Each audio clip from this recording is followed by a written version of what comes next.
नमस्कार, आप देख रहे हैं वीके न्यूज। मैं हूं दिवाकर विक्रम सिंह। भारतीय राजनीति में और राज व्यवस्था में जो एक व्यवस्था होती है हर एक क्षेत्र की, उसके लिए कार्यपालिका, विधायिका, न्यायपालिका की अपनी अपनी स्थिति है और सबके अपने अपने अधिकार और अपनी अपनी सीमाएं हैं और इन्हीं सीमाओं पर रहकर राज व्यवस्था की गाड़ी को आगे बढ़ाया जाता है और लोकतंत्र मजबूत होता है। सवाल यह है कि लोकतांत्रिक प्रक्रिया में कुछ ऐसे मुद्दे आते हैं जिस पर चर्चा होनी चाहिए। ये तो राजनीति में और संसद में अक्सर हम सुनते रहते हैं, सड़क से संसद तक चर्चा होनी चाहिए। मद्रास हाई कोर्ट ने भी एक ऐसी बात कही है जिस पर वीके न्यूज़ चर्चा जरूर करना चाहेगा। मामला ये है कि एक सस्पेक्टेड आतंकी जिसने हिंदू नेता की हत्या करने की पूरी साजिश रची, उसके प्रमाण भी प्रस्तुत किए गए, लेकिन कोर्ट उससे सहमत नहीं हुआ और कोर्ट ने कहा कि एक हिंदू नेता की हत्या करना आतंकी कृत्य नहीं है और अगर ऐसा है तो इस पर पूरे देश में चर्चा होनी चाहिए। और आज उसी चर्चा को वीके न्यूज़ आगे बढ़ा रहा है। अगर मद्रास हाई कोर्ट ने जो बात कही है उस पर चर्चा हो तो क्या होनी चाहिए? किसी भी सामान्य व्यक्ति का या उस व्यक्ति का जो अपराधी नहीं है उसकी हत्या होनी ही नहीं चाहिए। ये भारत के लोकतंत्र का अगर प्रतिमान देखें, उसका मानक देखें तो हर एक व्यक्ति की सुरक्षा की गारंटी लोकतांत्रिक व्यवस्था में सुनिश्चित है। उसकी हत्या नहीं होनी चाहिए और अगर वो अपराधी है या आरोपी है तो भी उसकी हत्या नहीं होनी चाहिए। ये भी सच है क्योंकि हत्या करने का अधिकार तो तालिबानाइज्ड तरीका है। एक सामान्य नागरिक को अगर शक्ति संपन्न है तो भी हत्या नहीं कर सकता। न्याय के जरिए, न्यायपालिका के जरिए उसके साथ न्याय होता है और उसमें उसे फांसी तक की सजा दी जा सकती है। वो काम कोर्ट का है। लेकिन हत्या अगर की और आतंकी नजरिए से किया, किसी कट्टरपंथी नजरिए से कोई किया, तो वो हत्या आतंकी कृत्य नहीं है।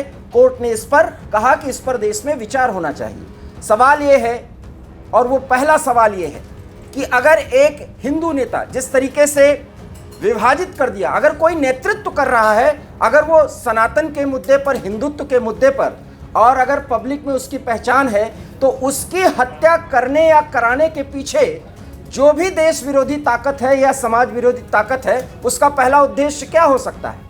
उसका पहला उद्देश्य होता है कि समाज में विद्वेष फैलाना, हिंसा फैलाना, आतंक की स्थिति पैदा करना और इतना विद्वेष पैदा करना कि दो समुदाय और संप्रदाय आपस में लड़ जाएं।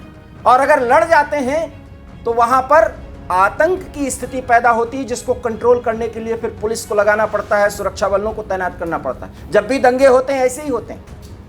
तो एक हिंदू नेता अगर वो मान्य है और सनातन के प्रति जो एक आस्था है, 100 करोड़ से अधिक लोग तो सनातन के प्रति पूरी तरीके से समर्पित हैं और कहा तो ये जाना चाहिए कि देश के 140 करोड़ की आवाम पूरी तरह से समर्पित है। लेकिन अगर कुछ कट्टरपंथी इस पर भी विचार करना चाहें या करवाना चाहें और कोर्ट ने कहा कि विचार होना चाहिए, तो विचार का पहला बिंदु यही है कि अगर वो नेता है, चाहे वो हिंदुत्व की राह को आगे बढ़ा रहा हो, सनातन की राह को, तो उसकी हत्या करने के पीछे किसी आतंकी का उद्देश्य क्या हो सकता है? सबसे पहला उद्देश्य तो यह है कि वो अपने रास्ते से हटाना चाहता है, क्योंकि उसके कट्टरपंथी स्थितियों को, उसकी गतिविधियों को उस नेता के जरिए समाज में जागरण किया जा रहा है और लोग जागृत हो रहे हैं, तो उसके षड्यंत्र में वो नहीं आ सकते।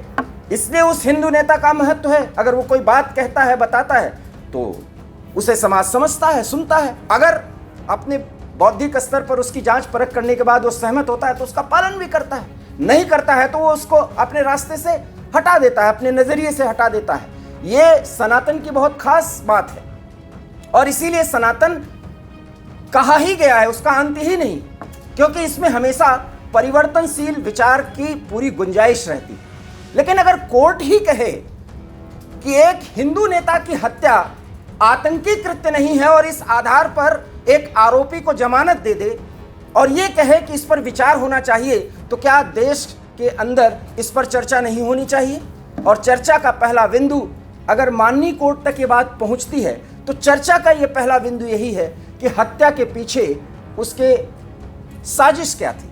किसी की हत्या करने के बाद समाज में उसकी प्रतिक्रिया हो, और जब प्रतिक्रिया होगी तो निश्चित रूप से विद्वेष बढ़ेगा, और विद्वेष बढ़ेगा तो उसके बाद हत्या के लिए हत्या की जाएगी और इससे समाज में टकराहट बढ़ती है। इसलिए अगर वो ऐसी साजिश कर रहा था और उसको गिरफ्तार किया गया तो कोर्ट कुछ भी दे, लेकिन अगर वो चर्चा कराने की बात करता है तो ये बात पहली होनी चाहिए कि कोई भी मान्य नेता है और देश के कानून के नजरिए में वो गलत नहीं है, तो फिर उसकी हत्या अगर कोई करता है तो वो या तो आतंकी है या कट्टरपंथी है।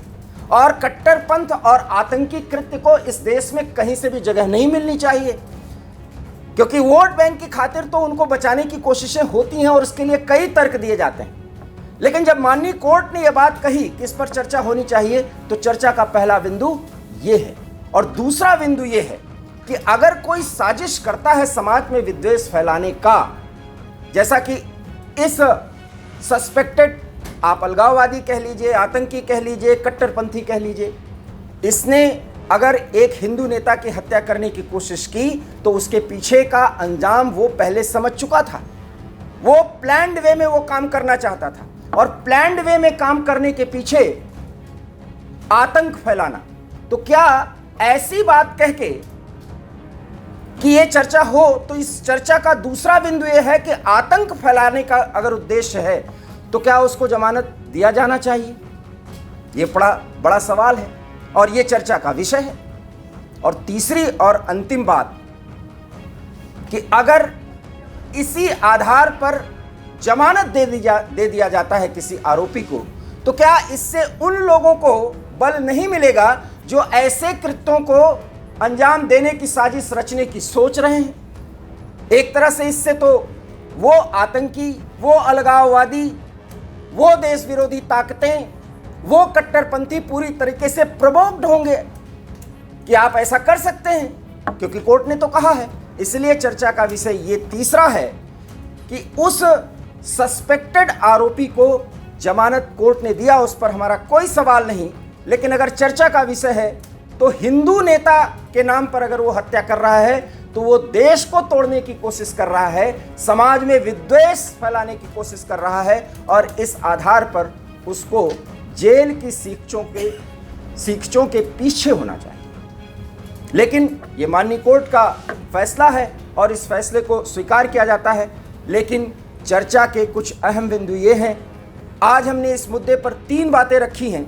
जैसे जैसे चर्चा पर आपकी प्रतिक्रिया आएगी कि कोर्ट ने जो चर्चा करने की बात कही और कोर्ट ने जो फैसला दिया क्या वो सही है या नहीं, तो आपके फैसले और आपकी प्रतिक्रिया के आधार पर हम इस चर्चा को आगे भी बढ़ाएंगे। लेकिन चलते चलते ये जान लीजिए कि मामला है क्या।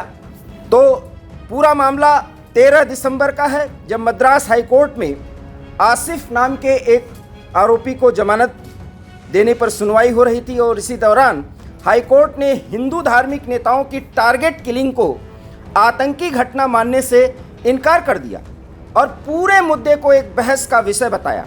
और इस टिप्पणी के साथ उन्होंने आईएस में शामिल होने की इच्छा रखने वाले आसिफ को जमानत दे दी।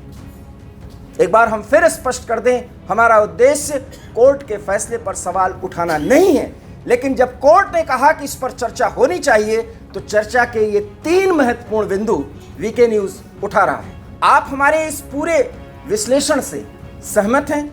अगर हाँ तो भी अपनी प्रतिक्रिया दीजिए, और अगर नहीं तो भी अपनी प्रतिक्रिया दीजिए, क्योंकि ये सनातन से जुड़ा हुआ मुद्दा है और आपकी